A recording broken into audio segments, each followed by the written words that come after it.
The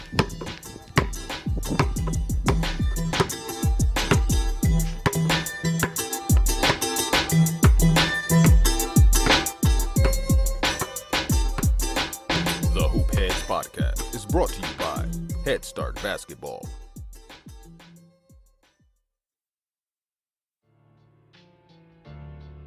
Hey Hoopheads! Wanted to take a minute to shout out our partners and friends at Dr. Dish Basketball. Their Dr. Dish shooting machines are undoubtedly the most advanced and user-friendly machines on the market, and they truly accelerate skill development faster than ever. Learn more at drdishbasketball.com and follow their incredible content at Dr. Dish B-Ball on Twitter, Instagram, Facebook, and YouTube. Mention the Hoopheads podcast and save an extra $300 on the Dr. Dish Rebel, All-Star, and CT models. Also, make sure to check out the new Dr. Dish Home Machine, which is perfect for these crazy times when gyms and schools are closed. Visit drdishbasketball.com for details. That's a great deal, Hoopheads. Get your Dr. Dish shooting machine today. Hi, this is Pat Baldwin, head men's basketball coach at the University of Wisconsin-Milwaukee, and you're listening to the Hoop Heads Podcast. I knew I needed to do some self-evaluation and study to figure out how I was going to get better at my particular craft. Because, I had taken all the drills that my high school coach and college coach, and we did all those. But then I started, as the years went by, I was like, wait a minute, there's more to this than just doing the drills. You sit down and you evaluate, and you say to yourself, okay, what works, what doesn't work. Jay Peters recently stepped down after 17 seasons in charge of the boys basketball program at Cuyahoga Valley Christian Academy in the state of Ohio. The 2019-2020 season was his 22nd year serving as a head coach. He spent 3 seasons as a head coach at Strasburg High School and 2 at Grove City High School, and also served as an assistant at Massillon before coming to CVCA for the 2003-2004 season. Jay holds a career record of 329 and 190, and his CVCA teams combined to go 283 and 126 during the past 17 seasons. He led 6 teams to district championships, with 5 of those coming at CVCA. The Royals also won 3 Principals Athletic Conference titles and finished as district runners-up 3 times under his direction. Jay was a standout player at Medina High School, Grove City College, Kent State University, and he also played for Athletes in Action following his collegiate career. Make sure you subscribe to the Hoopheads podcast on iTunes, Spotify, or wherever you get your podcasts. And while you're there, please leave us a 5-star rating and review. Believe it or not, those ratings help your friends and colleagues in the coaching profession find the show. If you leave a review, we'll give you a shout-out on the show in the coming weeks. Visit our website, hoopheadspod.com, to listen to episodes from our archive, subscribe to our weekly newsletter, or get yourself an official Hoopheads Pod t-shirt. This episode is packed with solid advice for coaches, so make sure you're prepared to take some notes as you listen to our conversation with Coach Jay Peters from Cuyahoga Valley Christian Academy in the state of Ohio. Hello and welcome to the Hoopheads Podcast. It's Mike Klinzing here with my co-host Jason Sunkel, and tonight we are pleased to welcome to the podcast recently retired head coach from Cuyahoga Valley Christian Academy, Jay Peters. Jay, welcome. Hey, thanks. Great to be here. Absolutely. Full disclosure, Jay and I have known each other for a long time. Fellow Kent State basketball player back in the day. We were just reminiscing before we jumped on here how we played in a Cleveland State Pro-Am League, and I was rummaging through some old stuff and found a team photo of when you and I were a lot younger back in the day. And a lot thinner. That's right. Yeah. No doubt about that. We also played in those. I don't think they do it anymore. The Ohio Sports Festival. Yeah, they don't do it anymore. Together too as well. Yeah, exactly. And those were a lot of fun. Those were a lot of fun. And those were kind of it was almost a young adult AAU type situation. Yeah, almost like an Olympic thing for Ohio. Yeah, it was. And I don't know why they quit doing that. I don't think they do it. I don't hear much about it, but yeah, that was a blast. I enjoyed it. That was a great time. It's one of those things that now you look back on it, and you're like, man, we didn't know what we had back in the day. Yeah, absolutely. It's so true.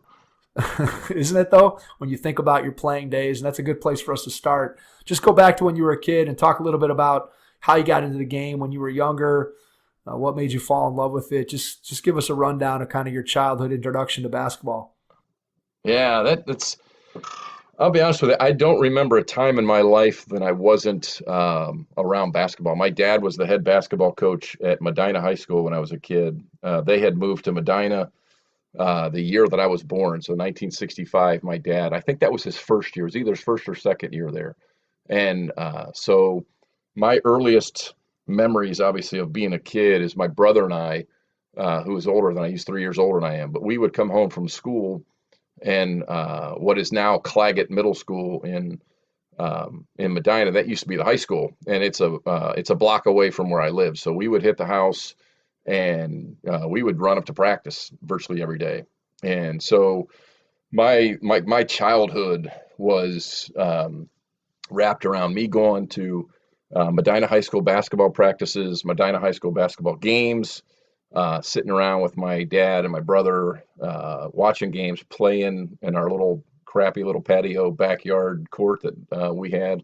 And I don't remember, like I say, I don't remember anything else other than that. And it's, I used to think, again, this is, as a coach's kid, I used to think I was like the luckiest kid on the planet, and that everybody wanted to be me because I got to go to practice every day and hang around with the basketball players, the varsity players, and they were always, messing around with us because I was a little kid and, and all that business. But, I still have a picture of my favorite team of them hanging on my wall here in my basement. When I got to be about 7 years old, I really got into going to the games. I used to love to go to practice. I didn't necessarily love going to the games, but I remember that year, like I said, I was in second grade, and my mom came. I didn't go to the game, but my mom came home. Bay Village was one of our big rivals, and I remember the next morning talking to my mom. I can still see her standing in the kitchen looking at me, and just a look on her face as she looked over at me. She said, "We beat Bay last night," and she said, "We never do that." And I remember thinking, as I was standing there in the kitchen, I'm missing something here. That there's something going on that's better than me sitting at home watching, whatever TV, instead of going to the games. And I knew all the guys because I'd been to, practice all the time. And I remember I just started going. I was hooked because it was one of those phenomenal years for Medina. Old. If you've ever been in, what's Claggett Middle School, it's a regular size high school gym for the 1950s and 60s and 70s, but it was Medina just had great support at that time. Medina was kind of a small community, and it was a lot very rural at the time, and so people on Friday nights went to basketball games, and the gym was absolutely packed. And I remember sitting on the floor and getting squeezed out, and you couldn't find a seat. And again, I remember that year. I think my dad told me that it was either a 3 or a 4-way tie for the championship, and so every game we went to was just a barn burner. And again, like I say, I was hooked. The excitement of that, and just the electricity. You'd walk into the gym and the smell of the gym and people going nuts and all the crazy cheers and just watching guys that I knew that I thought were grown men, which is hilarious when you're coaching later on and you look back and you think of these 16, 17-year-old kids are back in the day. I thought these guys are men, Absolutely. But Absolutely. and so like I say that from my earliest memories are that just going to the gym every day with my dad and just and my brother and hanging out and shooting hoops on the sides and getting yelled at because we were dribbling when my dad was trying to teach. And we thought we owned the school. My brother and I and my dad's assistant Tom Robson had two sons that were, one was a year older than me and the other one was a year older than my brother. And so we would run all over the school. The janitors all knew us, and they were all grumpy old men and they'd get out of here, and that kind of thing. But that didn't stop us from going out and playing dodgeball in the hallway. And but we thought the school was ours, and that's if you're looking at the beginning of that, I just remember that we beat Bay, and I remember I got to go. I got to find out what this is all about. Well, I think what is, I don't know about unique in your story, but I think it's something that is maybe not as prevalent today, and that is just kids from especially that real young age. You're talking about second grade, and your situation was a little bit different because your dad's the coach. But I think that kids today just don't have that same connection, especially not at a young age to, again, we're talking about here a public school situation where kids grow up in a community and they grow up and they dream of becoming, in that case, a Medina B at some point when they get to high school. And not that it's completely been eliminated, but I just don't think it's as strong as it was for people who grew up in the era that you and I grew up in. I remember, again, being in elementary school, and I moved to Strongsville when I was in second grade. And I remember going to games at that point with my dad. And, I remember those early players, their names, those teams. I remember those guys more than just about anything in my entire life because I went to so many games. Just like you, I looked up to them.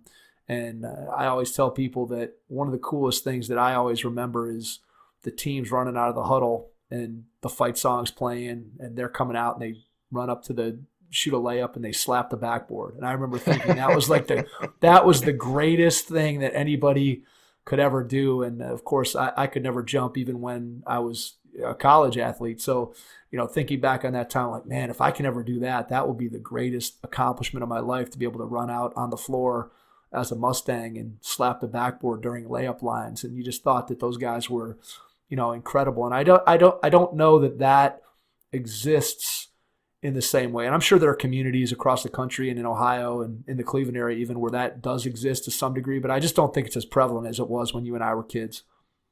I think you're right. I think the focus of communities has really changed. I think a lot of the focal point, especially for smaller towns like a Medina or a Strongsville or, again, Cloverleaf and schools or communities like that. I think the focal point in a large part was the school, and, your kids were involved and your neighbors' kids were involved. And so, and I want to say a lot of people didn't have a lot of extra money to go do a bunch of extra things. So what did you do? You went to the sporting events. I remember going to Medina football games and thinking, I was at Ohio State. And now you go back and you look at that old stadium and you think, man, that's pretty small. But as a kid, you thought it was huge, and it was always packed, and you just thought that's what people did. And I don't think that's the case anymore. I think there's a lot of different distractions, and I think there's a lot of different things that people don't have the mindset, hey, let's go watch the basketball team play or the baseball or the football team.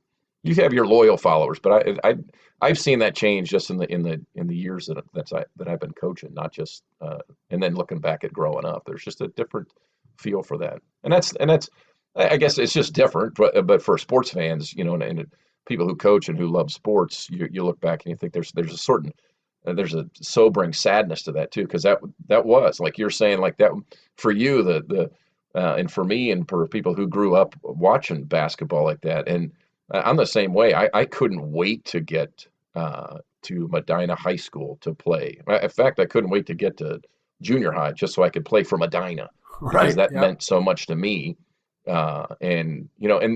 And that's what you look forward to. I think, again, there's other things that kids get involved in, whether it's the AAU culture now that has changed, in a sense, the focal point of what the important season is. And it's not necessarily playing for your community school or the school that you go to.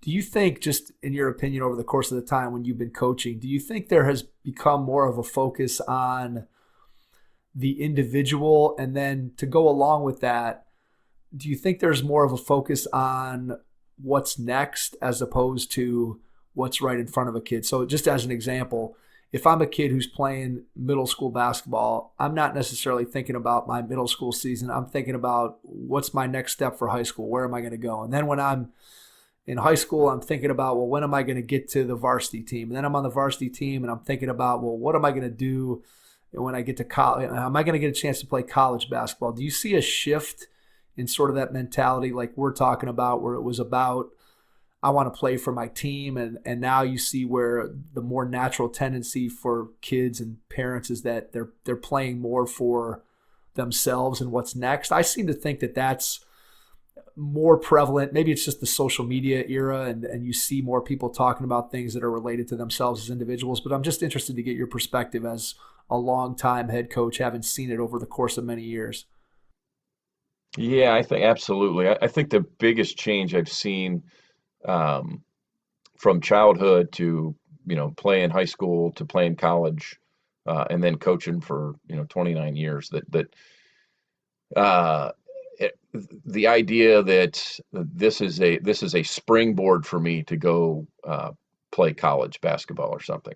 And it's just not going to happen for most kids. And you can tell people that, and you can give them the statistics, and everybody thinks you're talking to the kid next to him, and it's just not going to happen. I mean, I had some really good players here at CVCA, and I've had a handful of kids that were fortunate enough to go play college basketball at various levels. But I think the shift has been that parents and kids think that high school basketball is something you do in the winter, but the bigger deal is what you're going to do with AAU, because that's where you're going to get seen or something like that. And you're going to get seen playing in some AAU tournament somewhere in Cleveland or Columbus. And then all of a sudden, Roy Williams is going to be, banging on your door, because you scored a layup, or you touched the backboard on a layup and, in warmups. And so I think there is a big shift in that. I try to talk my kids in CVCA, and I would actually communicate this with my parents all the time, that, this is it here, that for 99% of you, let's enjoy, we have a saying in our house, enjoy every sandwich. It's a Warren Zevon, he'd said it in an interview, and so he talked about enjoying this sandwich, because this is the sandwich you got right now. And this is, we don't know what tomorrow's going to bring in terms of, playing days, and you might get a chance to play college basketball. Great. And if you want to, I'll help you get there. I'll help you try to improve and do this, that, and the other for you. But at the same time, this is the moment in that you're never going to get a chance to do again. You're never going to get to play high school basketball with your high school teammates, which typically, even, I got to play a lot of basketball after high school, and but I never had more fun than playing with the guys I grew up with. I had a group of senior guys that we were really close and just had a great time playing together. And I had some great college teammates and, teammates after that with, athletes in action and stuff. But I never had more fun, just because we'd gone to grade school together. We played junior high together. We suffered through freshman basketball and JV basketball to get to varsity basketball. And that journey of that was just, playing together all the time in the summer, and, traveling around together and meeting at the park every night. That's, that's the part that you miss when all you're thinking about, hey, I got to be ready for what AAU team am I going to play on this year, so I can get seen, so I can get, and I think that's, I hate to see that, but again, that's just a changing culture. Yeah, it's definitely the way that things have trended, certainly different from when you and I were growing up, where even if there was AAU, I told this story before, but when I played the summer team, my dad organized it, and I was the GM. My dad was the coach, and really there was really only two. I don't even know if you call them AAU teams, but there was our team that was kind of like the West Side group, and then there was a team of kids from Cleveland, and then from the East Side, and that was it. I mean, there really wasn't anything else where you had to be one of the better players in the area to be able to play on those teams. And now, of course, we know it's been opened up and everybody's playing. And yeah, you got money, you can play somewhere. Yeah, there's no doubt about that. And there's, again, that's not to say that the system today is, far worse. It's clearly different. And I think we're always nostalgic for the way that we grew up in the game. And I know you and I talked when we connected down in Worcester about just the lack of, again, playground basketball and how it's disappeared and how important those moments were in your life and in mine in terms of just what you talked about a second ago, just enjoying the moment. I mean, I think about the number of moments that I enjoyed playing on the playground and just pick up basketball. And for so many kids today, that doesn't exist, and it's been replaced by AAU, for better or for worse. And again, you can make arguments for and against that system. And, the reality is that's the system that's here now. And, so everybody, coaches on all sides of it, high school coaches, college coaches, AAU coaches, everybody has to figure out how to best navigate that system along with the players and the parents and all that. So, but it's definitely a different time, and it's a challenge, I'm sure, for you as a high school coach, and it's a challenge for parents and kids to know how to navigate that too, because you just don't know for sure what you're doing in a lot of cases. And so you just try to help, as a coach, you try to help kids make the right decisions and figure things out. So let's move back just for a second to Medina. So you finally get to Medina High School. Talk about some of the highlights. Maybe pick out a thing or two that you remember from your high school career. What are your most vivid memories? What's something that is always going to stick with you? Yeah. Again, obviously, other than playing with the seniors that I played with, we had 7 seniors on our team. The junior class wasn't very good behind us, but and we had suffered through a miserable junior year. We were absolutely horrible. We as sophomores, with the group that was 2 years in front of us had won 18 straight, won the league title, got to the district finals, and got beat by Lorraine Southview. And we got to practice with them every day and just got mauled because we just weren't ready. And then, like I said, the senior class in front of us when we were juniors, they all quit, and so we were kind of thrown into the wolves. We had a bunch of guys who were like myself, who were sort of late bloomers. Like I didn't really start physically maturing really till I was a sophomore in high school. I grew a foot in high school. I was 5'6" as a freshman and 6'6" when I finally graduated. And, so it was a freakish time, and I could barely run and dribble. And I'm a starting guard for us as a junior. We have game film. We laugh. We'll never let anybody see it because we were so bad. But anyway, so we suffer through that year, and it was miserable. I mean, we actually came in 3rd in the league too, which kind of spoke how bad our league was that year. But we came back our senior year, and like everybody, like our growth had all kind of caught up with us, and we had a great summer playing together. It was like the first or second year that you could, like, you went to Century Cage Camp and you could play together as a team. Like the rules, it used to be Ohio rules that you could only play 2 guys on a team at a time, and right, which was so you go to summer camp and you and one of your teammates would be on there playing against your teammates, on another team, and it was kind of stupid. So they changed that rule my junior year, and then going into my senior year, we did that. And so we went down to Century Cage Camp and really played well. And so we were thinking, hey, we could be okay here, and had a really good senior year. We ended up going 23-4, and the culminating thing is that we got on a run at the end of the year, and we're just playing outrageously good, and won the first district for a boys team in school history.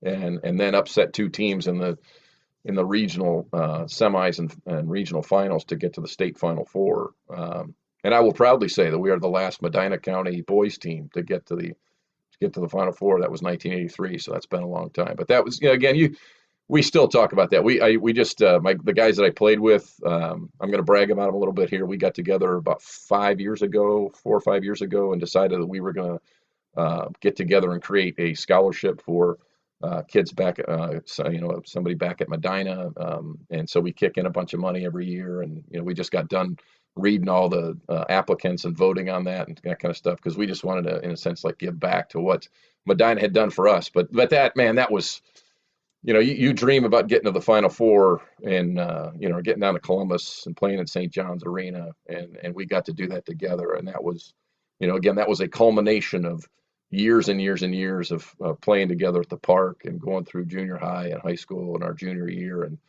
that was just a wild ride and just a phenomenal time for us. What do you remember about stepping into St. John's? I still think it's so sad that I know that the Schottenstein, or whatever it's called, Value City Arena, whatever it's called now, is, far, I guess, has all the modern amenities. But to me, the state finals, and just when I think of the Ohio State Final Four, I still think of St. John Arena without question. That's what comes into my head first. Yeah. Well, I think I'm right in this. I think by next year or the year after that, they're moving it back to St. John's. So, which I think is great, because the same thing. I think the atmosphere at St. John's is so much better. It's so much louder. But I remember. Yeah, because again, as a kid, my dad would take us down to the state tournament, and my brother and I would get to go the whole weekend and watch every game. And again, of course, at that time there were only three classes, AAA, AA, and single A, and Medina was the big school. We were a small, big school, but I do remember walking in there and then walking out. And I think I still have like the somewhere in some box somewhere. I've got the final box score or whatever you call it, stat sheet, and I think it said that there were 13,595 fans, in attendance, and the place, St. John's just used to rock when you get a bunch of people in it, and everybody's right down on top of you. I think that's the thing the shot doesn't have, that people are, so For spread sure. out away from it, and you can't get it loud enough because you can never get enough people in there. But just walking out there, certainly, as every kid would say, and every kid who got to do it, and if my teammates were sitting here with me, the dream come true to get to walk out on St. John's in the state Final Four and play in front of that many people. Yeah, absolutely. So as you are finishing up and wrapping up your high school career, at what point does it become a realization that A, you want to play college basketball, B, that it may be a realistic possibility for you? Just talk a little bit about your transition to going from high school basketball to college basketball.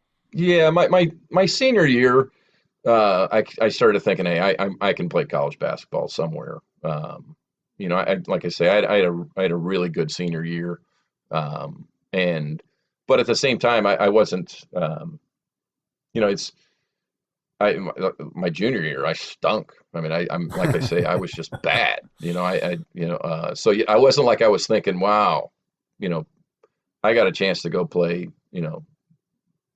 up somewhere, because I was thinking I just want to get there somewhere, and I wasn't real confident in myself away from the court and I mean away from the court, like in the locker room before a game, but once I stepped on the court, I just all of a sudden I believed in myself. But then game would be over and I'd walk out and be done. And then the time before the next game, the same thing. I was always fighting these ideas of doubt, because up to that point, like I say, I'd been pretty bad. But I kept thinking, okay, I'm having a good senior year.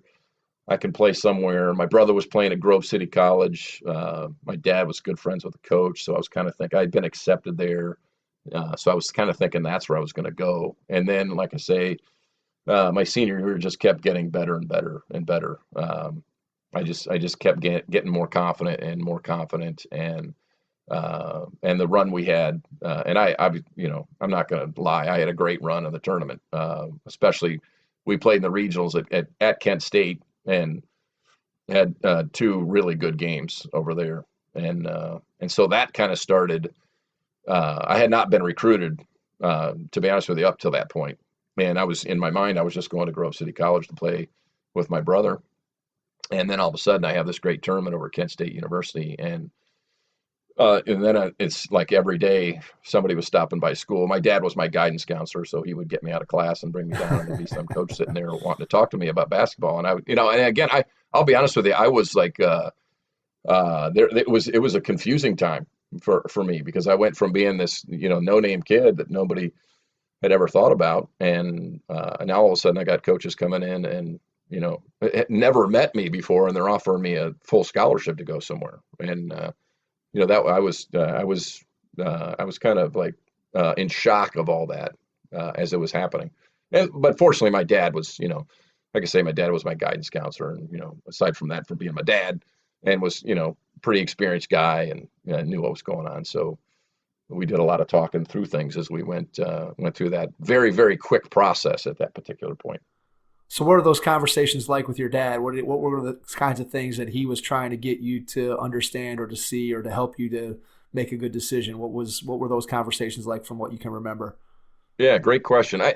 I remember, and I probably stole most of this when I talked to my own kids, that trying to talk through that college basketball was going to be was a vehicle, to get somewhere else. You're not going to play professionally. You're not going to, and even if you did, you're not going to play very long, so you got to have something after that so it was a means for you to, to go play, have a great time playing college basketball for a brief period of time, but it's a means to get into a school, and you got to find a school that you're going to fit into, socially, from a faith standpoint, from an athletic standpoint, from playing for a coach and a program, and what kind of city you want to go. So as we started talking through those, again, every kid I've had play for me that wants to play college basketball, I probably had the same conversation with them in terms of, hey, what are you looking for in the school? Because basketball is going to be a part of it, but it's not going to be the whole thing. And I just remember sitting down and talking, and he obviously went to a bunch of, recruiting visits with me. And as we sat there and we would talk on the way back and forth, what do you think of the coach? We would both ask that question. I'd ask him because he knew more than I did about coaches, and he knew a lot of people that he could talk to, and he would give his opinion on what he thought of the coach and would I fit into that program, and do I want to go to school there, and do you want a big school, big city school, or you want to, when I went to Kent State, I loved Kent State, the aspect of it that it's a big school, but it's also got big spread out campus, but it's also got like a small town feel because Kent's small town. Whereas other schools, Akron and Cleveland State, for me personally, I wouldn't have liked those because they were, smack dab in the middle of the city. And I don't like the big city. I like big grassy areas and stuff like that. So that would be conversations that we would have all around, because it's, again, basketball is going to be a part of your life in college if you're lucky enough to play, but it's not the whole thing.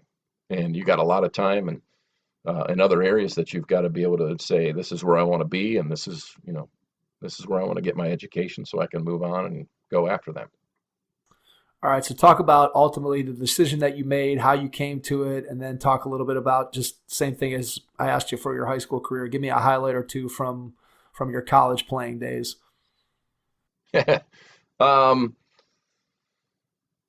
Ultimately, the decision, it was really it was really hard for me, to be honest with you. And I go back to that point, like I didn't think I was very good, even though I thought I was good. That sounds like I'm like drunk on the other end of this here. But like on one hand, I thought today your dad would have hired a sports psychologist for you. That's what would have happened.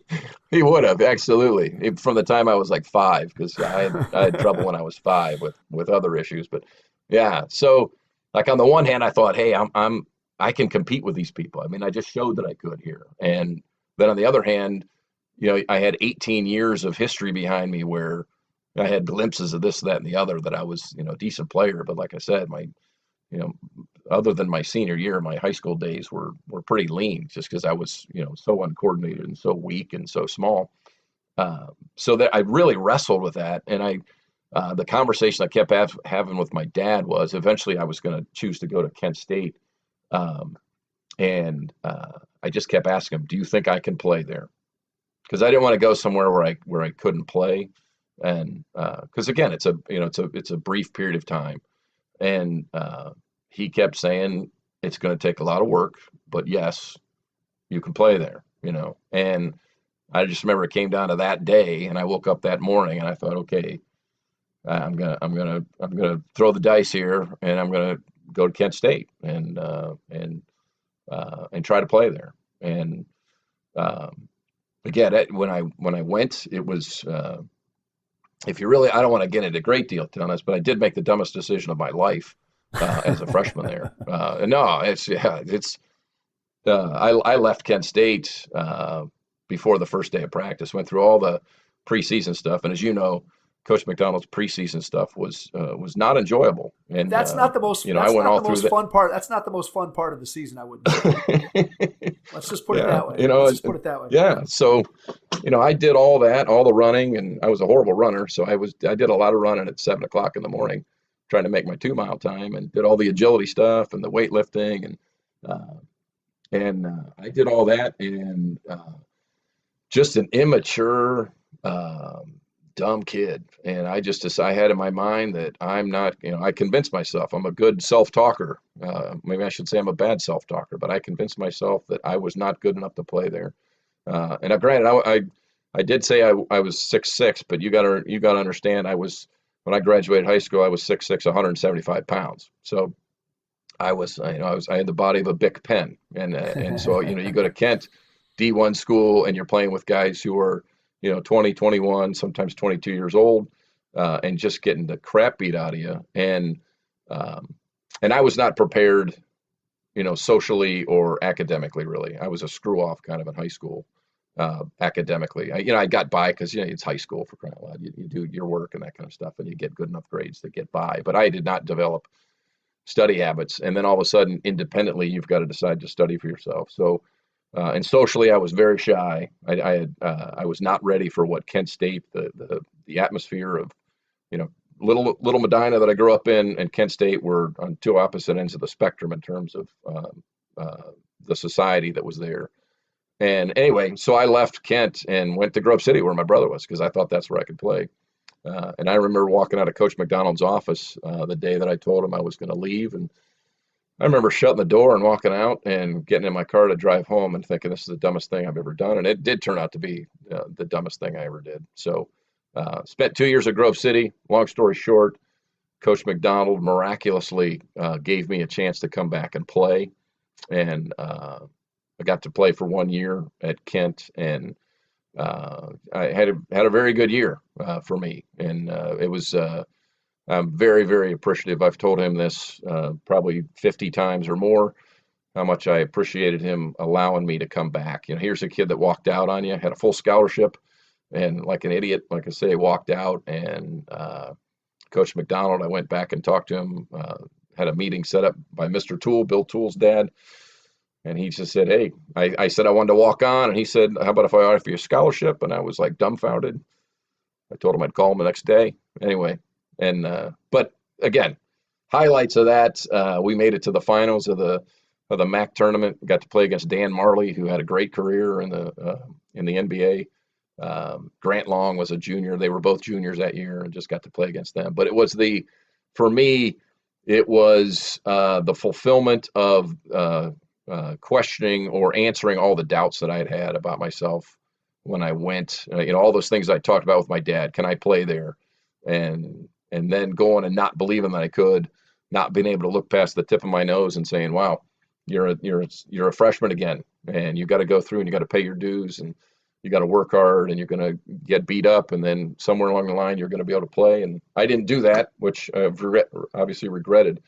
But it was when I got to that point and I got that chance to play, and very, very satisfying for me to be able to walk off the court and say, I made it, I could do it.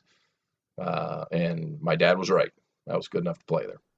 Well, I think there's probably, you could probably count on one hand, maybe even less than one hand, the number of people who have had a similar experience to you in terms of going to a school, leaving, being gone for a couple of years, and then having the opportunity to come back to that same school underneath the same coach and play. I can't imagine there's too many people out there with that story. It really is an incredible story, and I think it speaks to. And I've always said the same thing about Coach McDonald. I feel indebted to him because I was a kid who was, I don't want to say under-recruited, but I just wasn't, I don't think many people thought that I could necessarily play at that level. And he was a guy who took an opportunity, took a chance on me, gave me an opportunity. And fortunately, I was able to take advantage of that opportunity. I guess I was almost, I would say, the opposite of you coming out of high school, in that I really believed that I could play at that level. And I was having a hard time with people telling me that I couldn't. I looked around at guys that I kind of grew up playing with and against, and I'd see, oh, this guy's signing here and that kid's signing there, and why is this kid going here? And I'm better than him, and I've played against him, and I know I can outplay him. And I just kept waiting and waiting and waiting, and again, I feel like I ended up in the right spot with the right coach, with somebody who appreciated the things that I was able to bring to the table. And I'm forever indebted to that opportunity, because I think there's probably places where I could have gone where the things that I did well might not have been as appreciated as they were, in Kent's program. And so, I'm thankful every single day that, that I got an opportunity to play there and have a good career and get a good education and make good friends. And, there's so many people, not just from the years that I played with, but, I think about you, or I think about people that played there before, or just guys that, guys that I'm still in touch with, that it becomes a fraternity, it becomes a family, it becomes people that you don't necessarily have to talk to them even every couple months. You can see them once every 5 years, and you still have this connection. And I think there's something to be said for that. That's really special. All right, let's move from playing. Well, I guess we could talk about your days with Athletes in Action. Tell people a little bit about that, because I know that's a big part of of what you were doing after you graduated. Yeah, that was a gift from God, to be honest with you, because again, I had lost some eligibility in my 2 transfers. There was a screw up. Somebody didn't read the fine print of, they were thinking I had 2 years to play at Kent when I went back, and that ended up not being the case. So I'd lost some years playing. So the Athletes in Action thing, for those people are not familiar, is the athletic ministry of Campus Crusade for Christ. And at the time, back in the 80s, 70s, and 80s, they used to do this the fall tour, where they would travel around all over the United States and globally and play some of the best teams in the nation in exhibition games before the season. And that sort of just kind of fell in my lap. I say it's a God thing, because friend Bill Toole, teammate of mine, was actually going to Poland in the summer of '89 on a team that did a summer tour with them. And they had a couple about a month before the trip, they had a couple kids, big kids, drop out, and I can't remember why. I don't know if they got contracts or something somewhere. And so Kurt Weirheim, who was running the team, calls Bill and says, "Hey, do you know anybody?" And Bill gave him my name, and Kurt Weirheim actually knew my brother, because my brother had gone on an AIA trip to the Philippines back in '82. So Kurt called me and said, "Hey, do you want to go?" And I said, "Well, give me a day or two to think," because you have to raise your money to go. And I can't remember how much I had to raise back in the day. I mean, this is 1989. But, Kurt says, "You want to go?" And I said, "Well, call me back tomorrow." And so I talked to my wife, and she just said, "Go."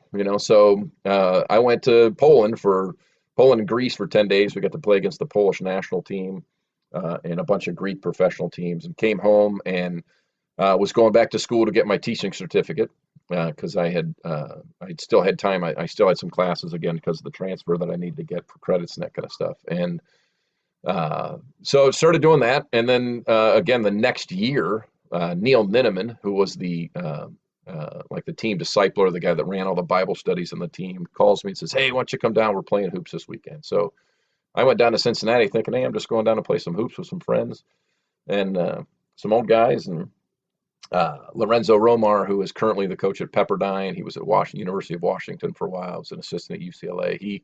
He was the player coach at the time. So we're playing and had a great time. So we played once, about 2.5 hours in the morning, came back in the night and played 2.5 hours. And we went to Lorenzo's house, and he said, "Hey," he says, "I want you to play in the fall team."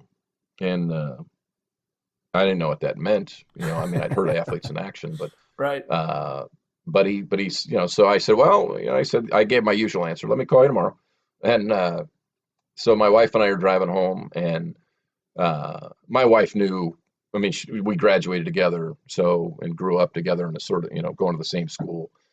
And she knew my love of basketball. And she, as we're driving home, I just, she said, "Well, what do you want to do?" And I said, "Well, what do you think?" And, she just went on probably a half-hour discussion about how I needed to do it. And so I called Lorenzo that night when we got home, and he said, "I thought you were going to call me tomorrow." And I said, "Well, we figured it out on the way home." So that ended up I ended up playing with them for 2 years. And I say, again, a great gift from God, because, again, the years I lost in eligibility, in a sense, I got back, because I got to play with AIA, and just amazing schedule. We probably played 40 games from November through to the end of December. Sometimes there would be, like, one year we went to Mexico for 2 tournaments in Mexico City and Guadalajara. We went to the Netherlands for a tournament over there. But I got to play, and I was a big UCLA fan growing up, Bill Walton and those guys, and I got to play in Pauley Pavilion, Ohio State, Indiana, against Bob Knight and Calbert Chaney, and Illinois. Played against Dikembe Mutombo and Alonzo Mourning, and when they were at Georgetown, and you name it, I probably played there. And again, to go from the kid that left Kent State thinking he couldn't play there, and then go get to play at Athletes in Action and compete against guys at that level was, and get to do that for 2 years was absolutely phenomenal. And really, again, we talk about sports and satisfying. it was one of those things when I was done playing with those, I had like, it was like, yes, you've really proved it to yourself that you could step on the court with, you know, guys at major college division, you know, one. And yeah, granted I was older, you know, I was, you know, I wasn't an 18-year-old kid, but it didn't matter. I mean, it was, you know, I played Jamal Mashburn. I'm just thinking through names guys I played against that were, you know, that Kentucky team that got beat by Duke on that last second shot. We played them early in the year. And it was phenomenal, you know.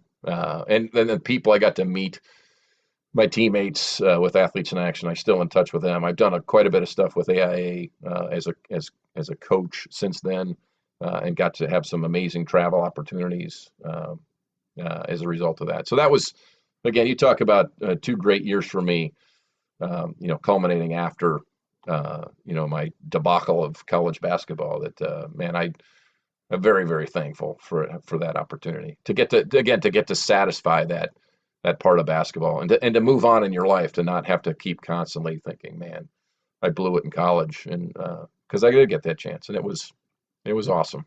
I got to admit. Yeah, to do that when you're young, to have the opportunity to travel and then to play at that high level against that type of competition and those players, I'm sure it was just, you know, a special time. And then you throw the Christianity part of it on top of that, and I'm sure that it just, you think about the impact that had on you in the moment, but then I'm sure that the impact of that you're continuing to carry with you even now, I'm sure is just, again, you probably can't even put it into words. But all right, let's transition. Well, and I'll say this, sure, that I'm so thankful for my wife, because you know, at the time we were newly married when I left. I left to go to Poland on our first wedding anniversary, and to come back from that, and then to go, and for her to be the one to say, hey, you need to go do this, you need to go play. I'm not sure a lot of wives would say that, because we spent a lot of time away from each other while I'm traveling. I mean, Athletes in Action, we would get up in the morning, get on a plane, fly into a city, get to a hotel, rest a little bit, go shoot around, play, and do the same thing, you know, 6 days a week. So there were a lot of times where I was away from her and away from home, and that was hard. But for her to have that understanding, and to say, and for her to understand me, and to say, you need to go do this, and fully support that, was again pretty funny. She's obviously a phenomenal woman for a lot more reasons than that, but yeah. Understood. Yeah, you got to have a good wife if you're going to be a coach. There's no question about that. And in that case, if you're going to be a player. And it doesn't sound like you were load managing at the time. Nope. It was 6 days a week.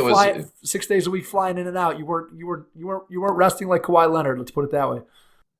No, it was, you get used to it. It was, you know, there wasn't much else going on. We, you know, Bible study, quite a bit of those, which were great. You know, I mean, you look forward to those, and you get in, shoot around, you play in some great arenas, and then again, you get to play a game, and then, you know, you go do it the next day. I mean, there wasn't a whole lot of stress involved in it. You know, the biggest stress was if you could get 3 seats on the airplane, because we flew a lot in the morning. So you're hoping you could get 3 seats, you could curl up and try to fall asleep. That was the most stress you had. There you go. Yeah, battling your teammates, right, for the open seats, for the open row on the plane. Yep. Coaches, we've teamed up with Coach Tyler Whitcomb, so you can now purchase his exclusive new playbooks right from the Hoopheads Pod website. If you're looking for ways to improve your team next season, these playbooks blend affordability with the quality content that serious coaches are looking for. Just visit hoopheadspod.com/store and you'll find playbooks from John Calipari of Kentucky, Leonard Hamilton from Florida State, and Mike Young of Virginia Tech. Check out these great resources at hoopheadspod.com/store. Coaching. Talk to me about the transition from playing to coaching. Clearly, coaching was in your blood from the time you were young with your dad. But just talk about your decision to go into coaching, when you thought that, hey, I want to be a coach, and then talk a little bit about your first experience as a coach after you finished playing. Yeah. Well, I think I always wanted to go into coaching just because I grew up around it. And, you know, I remember being a kid, like when I was a kid, you'd go to basketball camp, and at the time they were like, they taught how to. Now I think most camps you go to, everybody just plays. when I was a kid, coaches, you went into stations and they taught you how to do things. And I just had this hunger to learn because I wanted to please the coach that was in the drill. I wanted them to, and I wanted them to say, hey, good job, that kind of thing. And I remember thinking through, even as a little kid, I wanted to learn everything I could, every detail I could. And then as I got to high school and college, I knew the guy I played for in high school, Al Darner, was a very good fundamental basketball coach and drill oriented. And again, I still use a lot of the drills that he taught offensively and defensively because they were that good. Same thing with Coach McDonald. So I remember as I was going through that process, mentally cataloging all the things that they had taught me. Because again, not being a phenomenal athlete, those things are the things that separate you, a kid who is a good athlete and a good player with good skills. But that's the thing that separates you from guys who are possibly better athletes that don't have good skills, who can't play. So in the process of all that, I was trying to learn as much as I possibly could and just remember it. I'll be honest with you, my first coaching experience was eighth grade girls, which I'm thankful that I've never had to do that again. Sorry, no offense. Hey, wait a second. Okay, but, I'm jumping in now, Mike. Here I come. Here he comes, Jay. Listen, watch out. Jay, this is what I coach. I coach eighth grade girls basketball, and you know what? I don't know if I love it, because here's why. Yeah. I've coached boys and girls, and here's why I've loved coaching eighth grade girls. Because if I tell them to do something, they're gonna try their darndest to go out there and do it. They might not execute, but I know they're listening and they're gonna try. Yeah. Whereas where I've coached the boys, they could have all the skills in the world. They could be like the greatest 7th grade basketball players of all time. I will tell them something and they look at me like I'm speaking a foreign language and they have no clue. Whereas I just feel like the girls are gonna go out there, gonna try, and they're paying attention. I never have to say pay attention to what I'm saying. So that's all I'm gonna say. I've heard a lot of people say it. My dad actually, when he was done coaching boys at Medina, he got out of it for a couple years and then went back and coached girls. Said the same thing, and that was in the late 70s, early 80s. Said the same thing. He said the girls listen. Like the boys all think they know everything, and like you can't teach them anything. And the girls listen. They want to be taught how to play, and they don't act like they know everything. For me, the 8th grade girls is. I had no idea. Like, again, I was 20, whatever. I mean, I was young. I was at Kent. I needed $1,200 for a semester of tuition, and they were paying $1,200. So I was like, hey, I'll do that. And I had no idea what the mindset of an 8th grade girl was. Does anyone know? So, here's my favorite story of that. There's a little, conference tournament at the end of the year, and this girl, Shamikwa was her name. She came up to me and right before the tournament game, and we were like the last seed and they were the first seed. We were not very good. And it was the first year for basketball at this school, so we were starting out at ground level there. This is the foul lane, this is a foul line, that kind of thing, explaining all that stuff. So and she comes up to me before the game and she says, Coach Peters, if we lose tonight, we're done. Are we done? And I said, yes. And she was like, yes. And then the crazy thing was, I remember she went out and scored, you score double digits in a 8th grade girls bat. She had like 10 rebounds and 13 points. And it was like, she'd never played that well in her life. We still lost, but I just remember that. Maybe you should have told her that the season was over before every game. And then maybe she'd do that every day. Yeah, I was wrong. We play one more game. Just keep saying it. So I went from there, and then in my Athletes in Action days, my wife and I we moved down to Kentucky. I finished my schooling at Northern Kentucky University, where I got my teaching certificate. But so I coached at Cincinnati Hills Christian Academy. They were adding a grade every year, so I coached JV basketball. They had 9. I think they had 15 10th graders in the school. 9 of them came out for basketball. So that's the group I had that I worked with there, and they were awesome. They were the kids that they weren't very good. They really wanted to learn, and we just had a great time coaching. I can't remember how many games we won or lost. The AD was insane because he, like I said, we had 15 10th graders in the school, and the AD, we scheduled like the 10th grade team at Middletown and Hamilton. No, I'm not kidding you. And I it's believe like, it. I'm thinking to myself, we got beat by Hamilton the first time we played them by like 50. And I said to the guy, I said, if they were supposed to come to our place later. And I was like, this is kind of a waste of time. But the crazy thing was the second time we played at our place, we almost beat them. It's like, so it was kind of fun to watch our kids, keep fighting and battling and that kind of stuff. So those are my first two stints. My first varsity experience was at Strasburg High School down in Tuscarawas County. And, I had a great first year. I had a couple really good guards. J.J. Hurst, who I think he ended up scoring 1,700 points in his career. I had him his senior year, and Andy Miller. And then I had a collection of other kids that were just great, scrappy kids. They weren't, and we ended up winning a district and winning our conference title, not because of me. I thought I knew what I was doing. Probably most coaches, most players who were decent players coming out, I thought I knew what I was doing, and I found out very quickly that coaching is a lot different than what you imagine in terms of practice planning and teaching, and what you think kids know and what you need to teach them. And I very, very quickly learned that kids don't know anything, and that they don't. And that you think they do. You think they know what it means to front pivot and reverse pivot and pin a man, and they don't. And so that was a awakening for me at that point. And I did not do a very good job at Strasburg. I thought I knew what I was doing.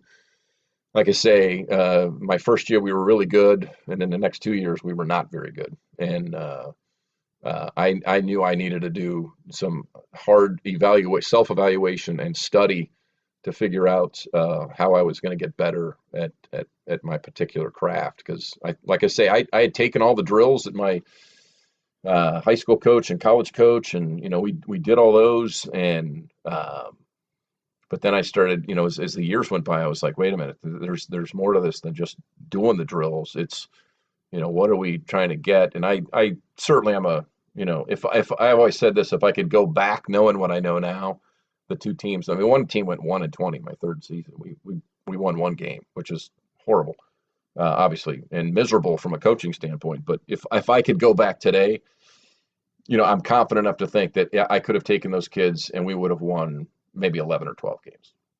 We wouldn't have been great, but we could have won, that many games. But you learn a lot, and you, like I say, you sit down and you evaluate, and you say to yourself, okay, what works, what doesn't work, and why am I doing these drills? What do these kids, what can they do? What can't they do? And you've got to figure that out for every single team that comes along if you want to be good at it. I think what's interesting about what you just said there, Jay, and it's something that I've thought about too, and I think back to my first coaching experience. I was basically a volunteer assistant at the JV level at Strongsville, and then I got the JV job at Bay for 2 years.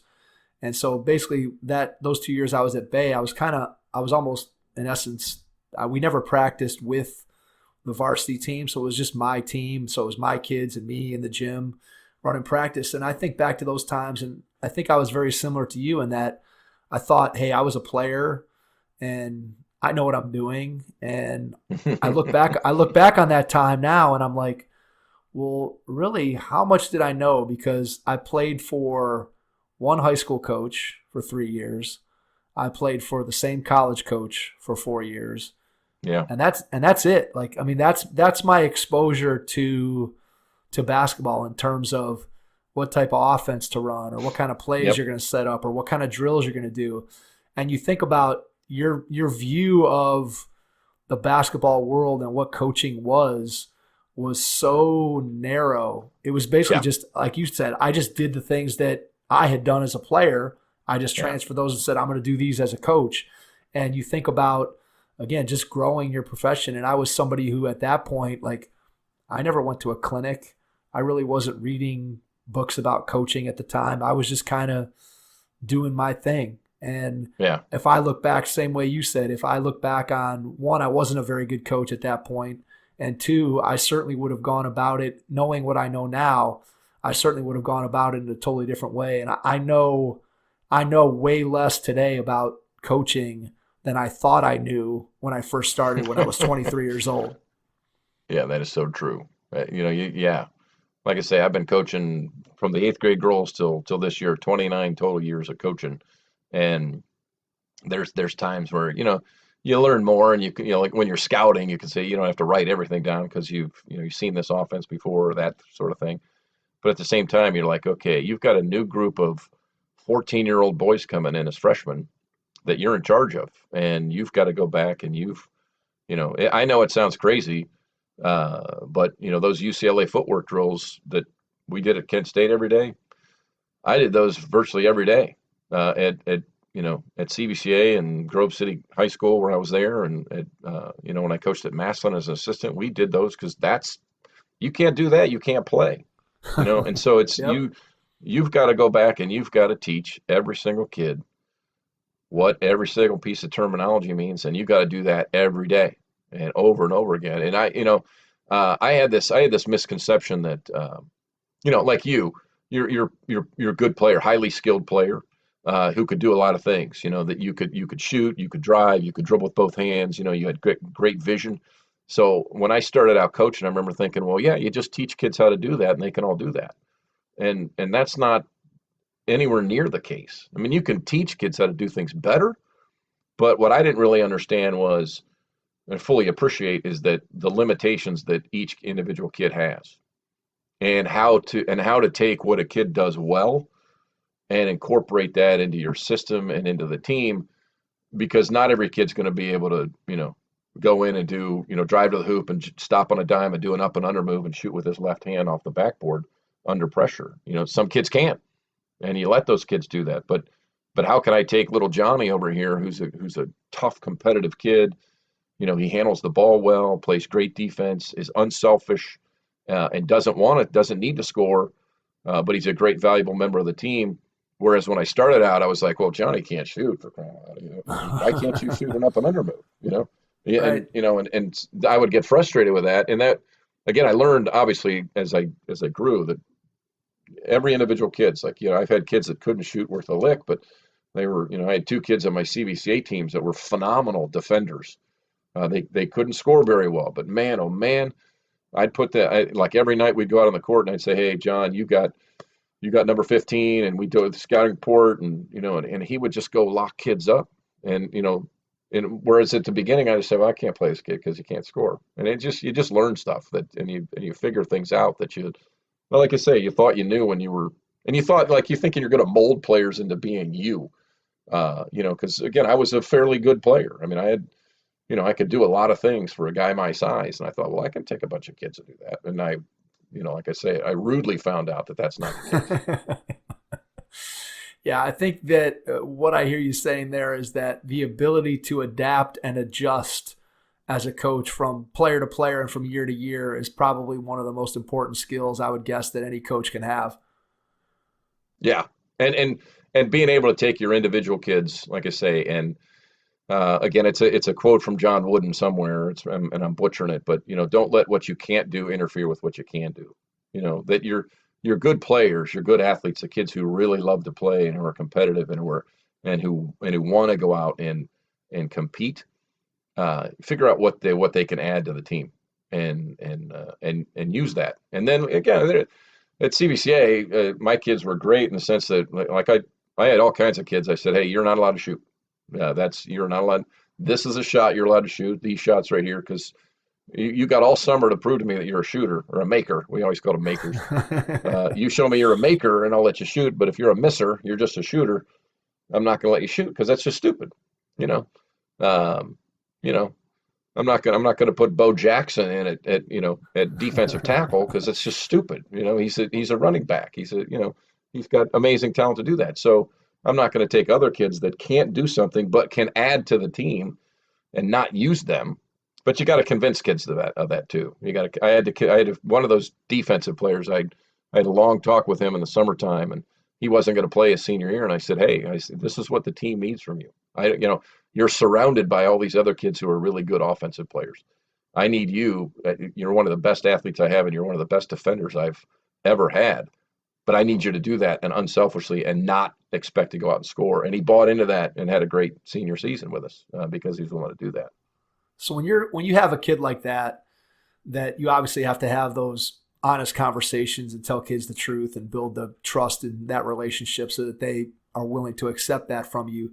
Did you ever at any point during your coaching career, did you ever chart practice shots, like keep track of, okay, here's your shooting percentage when we're doing this 3-point shooting drill? Did you ever have an objective measure, something that you could show the kid, like here's your shooting percentage from this summer? You shot 24% from 3 in our workouts in the summer. Did you ever go that far with it, or was it more just a case of I never went that far. Yeah, I really never had kids that disagreed with me. That that when I sat down and talked to them and said, "Look, I don't see you as a 3-point shooter," and sometimes it would just be brutal honesty with you'd sit around with, I would say that in front of the whole team, not specifically about one kid. I wouldn't say, "Hey, Mike can't shoot," but right. I would, in front of the whole team, I'd say, "Look, you're going to shoot the shots I want you to shoot, because if not, you're not going to play." And that's just as simple as it's going to be. And I would always use this line. It makes me laugh, but I'd say, "Hey, sometime when you're down the road and you want to coach and you've got a team and you want everybody jacking threes, you do that, right? But right now, I'm the guy deciding who gets to shoot and who gets to shoot what." And I say, I'd say, "Hey, if you guys want to shoot threes all over the place and you want to coach a team, I'll come watch you play. And you're going to get your butt kicked in, but I'll come watch you play when you do that." But, so we're going to do it my way. And if you don't like that, then we'll find somebody else who wants to do that. And I think, I'll be honest with you, I would always tell my kids, I'm going to be honest with you. Sometimes it's going to be brutally honest, but I'm going to tell you exactly. But if you want to play, this is what I see. And like I said, and I'd tell them, you can prove me wrong. Summertime's the time to prove me wrong. You're not going to prove me wrong during season here, because I'm not going to risk losing a game here or there because you feel the need to shoot a couple threes or whatever shot you're taking. But you got a lot of time to prove me wrong. And if you do, if you're a maker, I'd be an idiot not to let you shoot. So, that's the other thing. I want to win more than you do. So, if you've got the skills and you can make shots, and, obviously you got to make more buckets than the other team does. If you got that skill, brother, I'm going to let you light that sucker up as much as you want. But if you don't shoot. Boy, don't you wish you could just implant that little snippet right into a parent's ear or into their brain so that they could hear that all the time, so that they would be able to accept that and understand that, again, as a coach, we all want to win, and in order to win, we want to put the best players on the floor and put them in the positions that they need to be in order to be successful. And it goes back to what we talked about off the beginning, just the focus on the individual over the team, I think has got to be a huge challenge. And as you were talking, I wanted to ask you this question, just thinking about those conversations that you have with a kid about, hey, you're a shooter, you're not a maker. What do those conversations look like in your program? Was that a conversation that you were having, I don't want to say casually, but let's say informally, like before practice while kids are stretching or while they're shooting around? Is that something where you're on a regular basis, you're calling each kid into your office to talk? Just tell me a little bit about how you're communicating the truth to the players, just what your methods were in that. That would depend. It would, I'm not a big meeting guy in terms of having big, long, huge meetings. I like to get on the court. And again, you've got a brief window of time, especially at, like a place like CVCA, we had one gym and a little dinky little, the blue gym, which it wasn't big enough. It was, about the size of your bedroom closet probably. And that's where the junior high for the most part played. So you couldn't do anything in there. So your time on the court was pretty limited, but it would be, sometimes it would be, I'd grab a kid before practice as they're coming on. You got that little 10-minute window before you're blowing the whistle and everything. You get on the baseline to do footwork, or you might grab a kid then.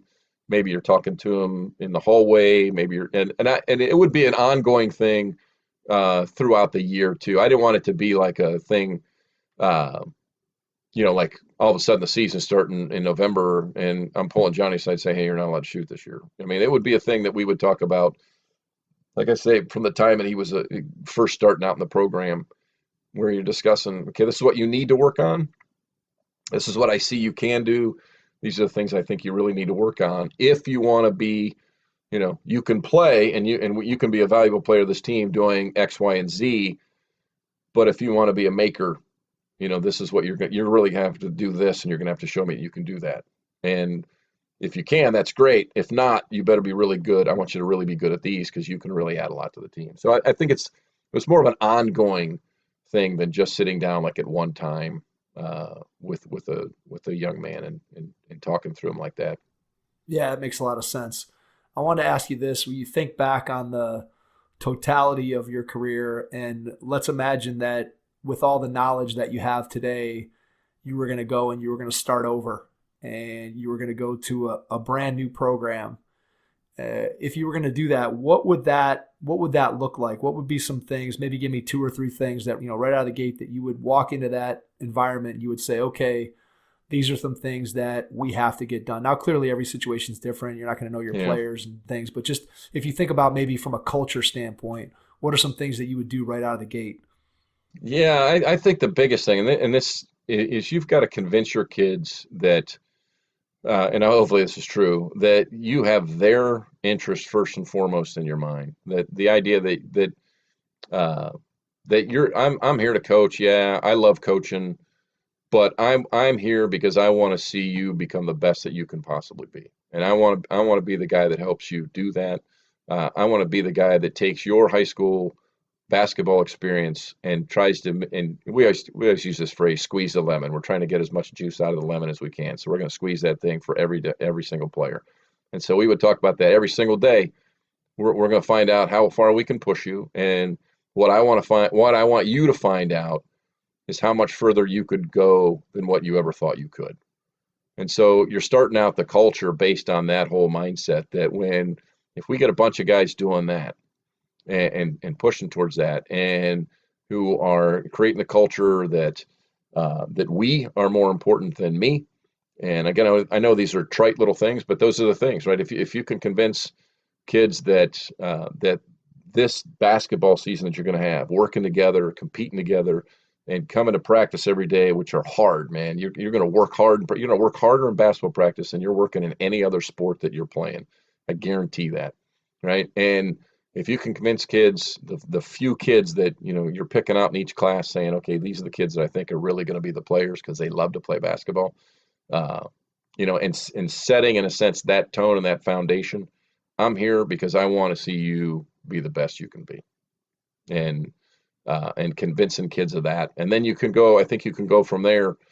Okay, this is how we're going to get there. What's the biggest challenge you think high school coaches are facing currently in our current state, not in our current quarantine state, but the state of high school basketball today?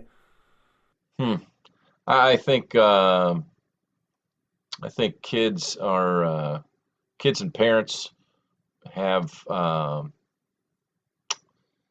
want to say like a distorted view possibly of what high school sports is for, but I also think that they have a distorted view of what they want to get out of high school sports. I think the thing I've seen, especially probably in the last 10 years, is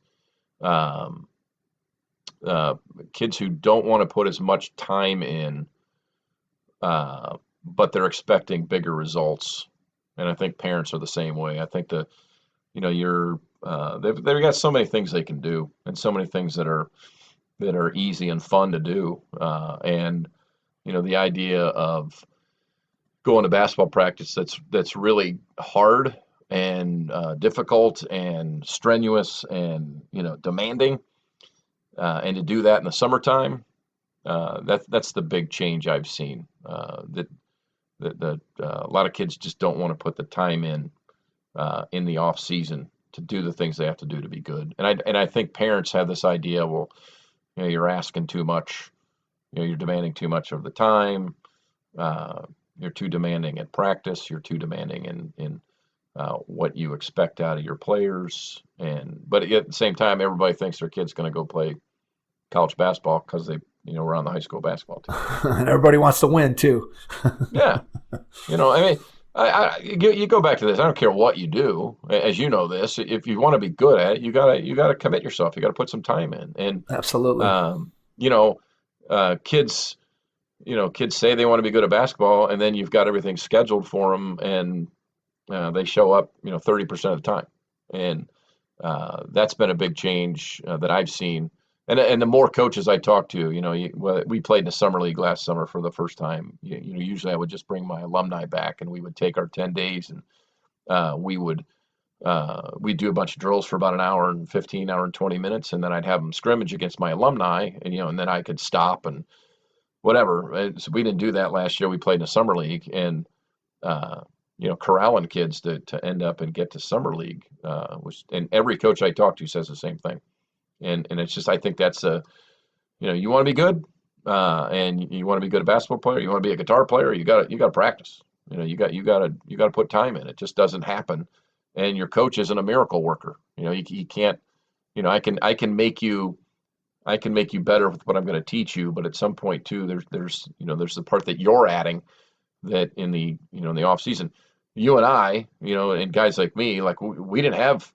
There was no contact period in the summertime. We weren't allowed to, have workouts with our coach. We went to the park literally every night in Medina at Regan Park, and at 6:00 at night there were a bunch of guys that are playing, and we'd play till you couldn't see the ball anymore. We couldn't get them to put lights up. So, and you've already mentioned it too. The kids don't do that. If you have to schedule everything out for kids, and they're so busy, and their parents have them so busy. And again, that's not necessarily a bad thing, but then don't couple that with the idea that, I want my kid to really be a great basketball player. If he's not willing to put the time in and do the things that, working on your skills and, lifting weights and getting stronger and faster and quicker. And, don't say that if you don't want to, don't say the one thing if you're not willing to do the other. Yeah. There's no shortcut to being there is good. In anything. I have a guitar here sitting next to me down in my basement that I've always wanted to be able to learn how to play the guitar, and gosh dang it, man, I'm not somebody that does things well. That like if I don't start out at least picking up some sort of acuity at it, and I just can't, man. And so it's sitting there. I was messing around. Fender, the guitar making company, they gave 3 weeks free lessons, and so I started doing it, and I want to throw the thing against the wall because you just can't get your fingers on one string at a time. But, I'm going back to like, if I took that as approach as a basketball player, then I never would have gone to the park, and I would have fooled myself. Do it. I really don't want to be a good guitar player because I'm not willing to do the things, the fundamental drill stuff that to fight through the frustration of not being able to get one finger on one string at a time. So and that's basketball players too. I knew that in fourth grade when I tried to play the recorder, Jay, that my fingers were not made to do different things. They all had to be working on the same project at the same time, going over different holes and moving in different directions. That was not going to be for me. I knew that right away. So I decided to stick with basketball. I was decent musical kid when I played the trumpet when I was a little kid. When I practiced, I was good. There you go. But guitar is different because it's two hands and fingers, and it's just, man, it's hard. And I'm old, so All right, let's end with this question before we wrap up. What is or what has been your biggest joy in coaching high school basketball? What did you love? You got up in the morning. What's the first thing you thought about? What got you excited? What did you just love about being a high school coach? Well, I think I go back to that thing that like you're trying to convince kids that they got a lot more in them than what they ever knew. And that was true for me. Growing up, I thought I was working hard, which I was. I was a hard worker, but I also, I didn't really truly understand how much further I could go, how much further I could push myself. When I got to go back to Kent, I got a little taste of that. When I played with AIA, I got a taste of that. And one of the things that I wanted to make sure that I preached to my kids constantly, you got a lot more in you than what you thought you had. And to watch kids who played for you, who did work hard and who committed to that, and to watch them get to figure that out and have that success, and to experience the joy of competition, because I think that's what sports is. There's a again, I know it's a corny thing to say, but the joy of competition is going out and giving everything you got and and not just on that night, but given everything you got in the summertime, the fall, the spring, and trying to squeeze that lemon and get, see how good you can be, and then going and being satisfied at the end of that, and just getting to walk kids through that and go through that with them, for the years that I got to do that. That's been really satisfying. And to get to do it, I will throw in, to get to do it with my 3 sons and my nephew, to get to coach all of them amongst all the other great kids I've had, especially at CVCA. And, again, Strasburg, I coached at Massillon for 5 years, and I run into some of those kids. They're not kids anymore, for crying out loud. They're 40 years old, but, you still think of them as 18-year-olds, but, just to get to do that with them and to watch them, realize that and get a taste of what that means. That's really satisfying. Yeah, I think those relationships, there's nothing better than getting that phone call, hey, coach, and then they have something to tell you or share with you from their life. I think that's really what, as much as we all want to win and as important as that is to us, I think those relationships and just being able to connect with players in that way that they still want to be connected to you years and years after. I just talked to Coach Grube on the phone. I probably haven't spoken to him in 25 years, and talked to him on the phone the other day. This was our assistant coach at Kent while we were there, and I still called him Coach. Called him Coach Grube. I'm not, I could never see calling him Dave. It would just wouldn't seem right. And to me, that's really what coaching is all about. Those are the kinds of relationships that you build, that you want to have, that are meaningful. And there's nothing better than that. And I think all of us as coaches feel that way. And it's satisfying to hear you say that that's important. That's what's important to you. And that's what, kind of drove you throughout your career. And I can't thank you enough for spending almost an hour and a half with us tonight, Jay. It's been a lot of fun to dive into your story. It's been a lot of fun to hear about the things that you were able to accomplish as a head coach at the high school level. And I think there was a lot of great things in here for other coaches to be able to hear and listen to and just learn from the story that you were able to share with us. So I can't thank you enough for joining us. And to everyone out there, we will catch you on our next episode. Thanks. Registration is now open at headstartbasketball.com for this summer's Head Start basketball camps. We'll be hosting camps for boys and girls in grades 1 through 6 throughout the greater Cleveland area. Get registered today and make sure you hit the courts with us this summer.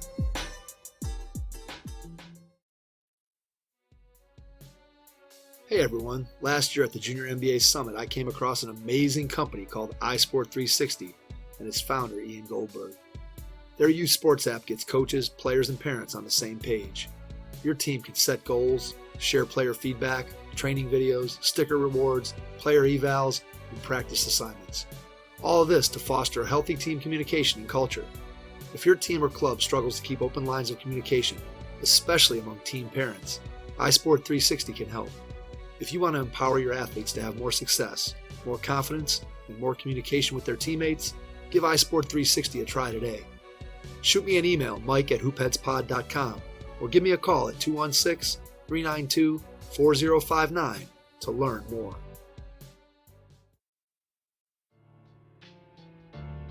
Being without basketball right now is tough for all of us, so we've partnered with Pro Skills Basketball to offer you a 50% discount on their Ultimate Shooting Guide and video program that will put players on a guided path to becoming the best shooter they can be.